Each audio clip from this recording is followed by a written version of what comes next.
Hi, my name is Chris. I'm a French teacher at We Communicate, and after 40 years of living in Europe and now living in America, here's my list of top 5 things Europeans think about Americans. Some of them partially true, some of them overly exaggerated. But I have to say, before watching this, some of these might sting. So view at your own risk, as they say. Tell me in the comments what you thought. Let's start. Number 1, no wisdom. So let's be quite clear. Ignorance is the privilege of no country, of no specific nation, but Europeans tend to carry themselves with a sort of inbuilt caution, a sense of age-old wisdom you might call it, or at least a desire for it. It's not that Europeans are wiser by default, rather that there's a cultural expectation to be wise, or at least sensible. And new ideas in Europe are usually met with skepticism and a need for proof. And Americans are often seen as bold, spontaneous and confident, but not always thoughtful. And as a consequence, a lot of Europeans look at Americans with a rolling of the eye and a whatever next type of attitude. Sort of, have you heard the latest thing that's coming out of America? Apparently they're outlawing abortion now, and or they're banning books in school libraries, that sort of thing. And for the longest time, Europeans looked at Americans with a sentiment of fear, knowing that whatever was going on presently in America was inevitably going to come over to Europe within the next 10 years. And I think now the gap has closed, has narrowed quite a lot, and it's more a matter of a year or two. But in the 90s, certainly, people used to say that whatever was happening in America would soon come over within the next 10 years. And it was never good news. Never, never. Europeans see Americans as people who've, might I say, have not learned from history or don't always respect tradition, and who'll sort of sail their ship whatever way the wind is blowing. Now, interestingly, I've come to notice that America is on the contrary quite traditional in many ways, which goes to show that Europeans see America as a sort of amnesic country always tearing towards the future. But in fact, there are quite a few traditions that I find quaint as a European, such as the many public holidays, such as Thanksgiving, but also social groups like the Daughters of the Revolution, the DAR, that no European has ever heard of, or even the neoclassic architecture with the Greek columns that you see everywhere in America. And I always say there's more Greek columns in America than there are in Europe, so yeah, traditionalist in many ways, I think. Number 2, American illnesses. Okay, so before going into this one, let me make clear that I'm from the 70s. I'm a product of the 70s, so for better or for worse, we didn't have even a fraction of the illnesses that are floating around today. Psychology has certainly progressed a lot from when I was a teenager, and in Europe, people just called you odd if you weren't performant mentally. But like a pendulum, it's possible also that we went from one extreme to the other. I think that Europeans tend to chuckle about the idea that America has invented a whole range of imaginary illnesses that turn bad habits or difficult personalities into medical conditions. But while Europeans are starting to recognize things like ADHD, they're still very cautious about it. I think Europeans see Americans as people who have made many endemic American illnesses, the kind of which Europeans would just brush off with a go and have a walk outside, nothing that a bit of fresh air can't sort. For example, my kid isn't a little shit of a bully, he's violence intolerant, and that sort of thing. He's not an overweight little bugger who plays video games all day, he's spatialophobic or something. That's the representation that some Europeans have of American illnesses.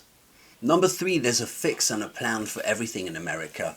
In Europe, there are many problems that never get sorted, and people don't expect them to get sorted. The weather's always awful, life's too expensive, I hate my job, I'm no good at making friends, the town I live in sucks, I smoke too much and I can't help it. There's more of an acceptance of the cards you were dealt, and you tend to consider that things are as they are once and for all. In America, there's a lot of fixers, self-help books, courses, seminars, and people take classes for public speaking, for example, to learn to sell better, to be a better dog owner. There's a course for everything. It can even serve as a punishment. For example, you get into an argument with your spouse and you self-enroll into a marital tension management plan. And the very word plan to me is very interesting because it means gradual steps towards a positive outcome, which might be the most anti-European thing ever. I personally don't think that Europeans actually measure at which point a sizable chunk of Americans believe in their own success. I think Europeans have a notion that Americans are self-believers, but the idea is culturally so foreign that it can be hard for them to fully understand. They might see, for example, a seminar on YouTube with the influencer Tony Robbins, the motivational speaker, maybe you've heard of him, who changes the lives of hundreds of people on the spot at one of his seminars through the magic of words, but Europeans might not fully process that Americans actually believe it's going to work. That's how much of a cultural gap there is in these matters. I don't think it's a European thing to shift your perspective. For example, if you've never been good at sales, a European will say either one, it's not my thing, two, maybe it will come with time and experience, but they won't say, I need to shift my perspective and put my old self aside to become a better self. This might also have to do with a number of trailblazers and spiritual mentors which you can find in America, because whatever you're into, whatever the niche market you're into, you'll always find someone who's achieved it before you have. And in Europe, this isn't the case. You don't have that inspiration. So for this reason, I think even basic communication can be hard between Europeans and Americans, because I think they feel that Americans are less stuck in the present tense, and they're always potentially off to better things, as if the two speakers were not sharing the same timeline. Number 4, the food and the meds. Okay, so obesity is gaining traction in Europe. It's doing well also. It's progressing by leaps and bounds. But for the longest time, this was unheard of in Europe. And they saw Americans as sugar-guzzling, hamburger-pilfering, nun-walking, overweight Michelin men, and it was a crying shame. And you can probably tell that as a European from the 70s, I have very little sensitivity towards this. And I apologize if I offend anyone, but that's the way we were brought up. I'll give you an example. When I was around 7 to 11, I was in primary school essentially. In primary school, I was friends with the quote-unquote fat kid. His name was Olivier, and he was known as the fat kid in class. But the fact is, he wasn't fat at all. He just wasn't as skinny as we were. And my mum even got on my case for hanging out with him, and told me to rather get with the fit kids and do my best at sports instead of lagging behind with the fat kid who couldn't run, because she saw it as a loss of potential. And she's never forgotten. She still, to this day, she still remembers what a shame it was you hang out with Olivier. So this is the frame of mind with which many of us grew up, and being fat was an illness, and it was the worst of things. And another example, I remember my father had invited a colleague from France for a barbecue at home, and he was a high-ranking divisional manager, sort of big shot type of guy in his company.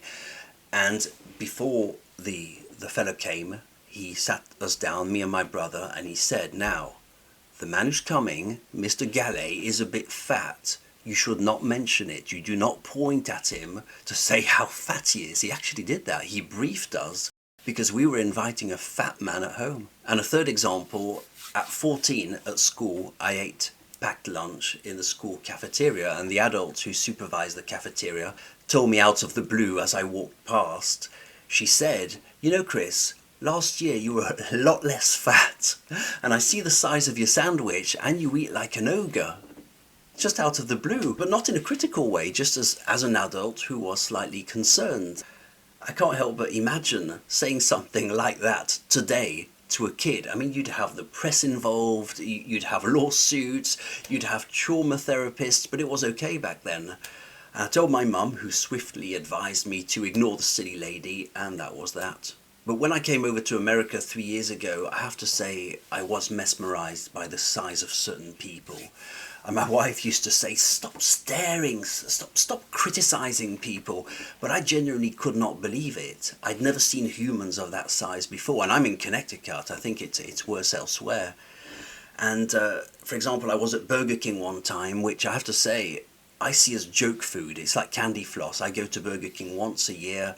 It's like I eat a Mars bar, which means never. It's not food for me. I just go there for a laugh. I'll have a Junior Whopper. It's just like eating candy floss. So I was standing in the Burger King behind this lady, and it's quite sad actually. I don't quite know how to process it as a European. I don't know how to. I don't know if it's sad, if it's what it is. I really don't know. So if I remember correctly, she was dressed in a bed sheet. I really do think she'd taken a bed sheet, cut out a hole, put it on her person, and that was it.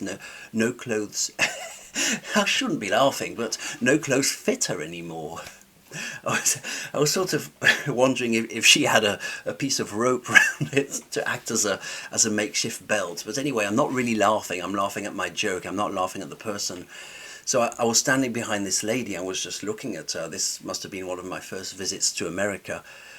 And seriously, she had fat on her fat. The best way I could describe it is that she had what seemed like, you know how the party balloons that you fill up with air, well, you fill them up with water, and that's what she had, like boom, boom, boom, like balloons of water on her person. She was just wobbling everywhere. I could not believe it. I didn't know that the human body could develop bubbles like that. It was like she'd padded herself with water bubbles, water balloons. That's really what it was. Of course, you can say, well, it's just genetic and all that, but she maybe it is. I don't know. I'm not a doctor, but she carried her tray, and I was looking at what she'd ordered, and I remember these 3 tall drinks, like sodas this big. She must have had, I don't know, 3 liters, maybe 3 liters of soda. 3 of these, and then a pile of hamburgers and chips all on her tray, and she was shuffling to her seat, and it was all very sad. I think she was in sandals because she couldn't wear shoes anymore. And this little story, I think, might illustrate how Europeans view Americans in terms of size. There's an element of surprise. There's a genuine element of curiosity and surprise. When I go to, what's that? It's not B&Q, that's in England. It's what's it called? It's one of those do-it-yourself shops. It'll come back to me. But anyway, I remember, looking for tools, specific tools in the DIY shop. Home Depot, it must have been Home Depot, and seeing the size of people, like with forearms like that, like legs, And I think, how much do you have to eat to develop forearms like legs? Unless it's a genetic thing, I don't know. But I think it shows how Europeans see Americans, at least in the beginning, because I don't notice it these days. I don't even look at it. But in the beginning, it's quite a surprise. When it comes to the meds, let's be clear, Europeans love their meds also. If you ever go to Europe, if you ever go to France, to Belgium, you'll see pharmacies on every street corner, those green neon crosses, one after the other, just lined up down to the horizon. We have pharmacies also, of course we do. Again, I think I have less sensitivity towards meds because I'm not a med taker. I've never taken meds in my life. Some of you might be thinking, yeah, well, maybe you should, Chris. But I think also my point is, let's get serious. I think the reason for taking meds in America and in Europe is slightly different. And perhaps someone could fill me in here, because I don't know.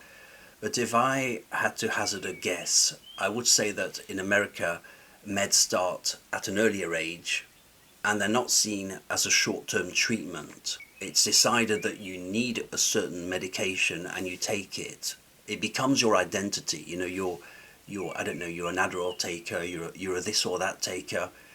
And I think, unless you're a lot older, I think that in Europe it's seen as a temporary fix. You take medication for a short while, but if I had to guess, I think that in America the reason for taking meds is slightly different. You take them long term and it becomes your identity. You're a certain med taker without the project of ever quitting these meds. That's what I think the difference is. And to conclude this list, number 5, winning.